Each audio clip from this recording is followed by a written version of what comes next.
India versus Zimbabwe match గెలిచింది. కానీ ఎందుకో నాకైతే సాటిస్ఫాక్షన్ లేదు భయ్య. ఎందుకు మీరైనా గెస్ చేయగలరా? విషయం ఏంటంటే 250 స్కోర్ రన్స్ చేసిన ఇండియా ఒక జింబాబ్వే టీంని, అంటే వాళ్ళని అని నేను తప్పుపట్టడం లేదు, కాకపోతే మనం ఇంకా తొందరలో కట్టడి చేసి ఉన్నట్లయితే మన నెట్ రన్ రేట్ అనేది పెరిగేది. దాని ద్వారా ఇన్ కేస్ వెస్టిండీస్తో మ్యాచ్ జరిగే టైంలో మ్యాచ్ టై అయినా లేకపోతే వర్షం పడి ఏదైనా ఆగిపోయే సందర్భం వచ్చినా కూడా ఇండియా సెకండ్ ప్లేస్లో ఉండి సెమీస్కి ఈజీగా క్వాలిఫై ఛాన్సెస్ ఉండేది. అది అంటే నేను అందుకు అసంతృప్తిగా ఉన్నానని మీకు చెప్తున్నాను.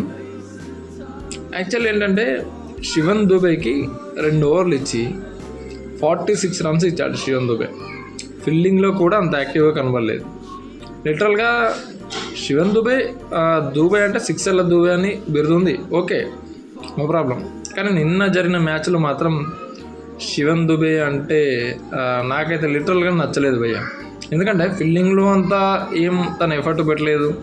బౌలింగ్లో కూడా 12 బాల్స్లో అంటే 2 ఓవర్స్లో 46 రన్స్ ఇచ్చాడు. ఫస్ట్ ఓవర్ వేసి 10 బాల్స్ వేసి 26 రన్స్ ఇచ్చాడు. నాకైతే లిటరల్గా నచ్చలేదు. ఇలా ఆడితే మాత్రం నెక్స్ట్ జరగబోయే వెస్టిండీస్ మ్యాచ్తో మాత్రం మనం గెలవడం కష్టమే. ఇన్ కేస్ గెలవడం కష్టమైతే ఏం జరుగుతుందో మీకు తెలుసు. సెమీస్కి వెళ్ళే ఛాన్స్ అయితే ఉండదు.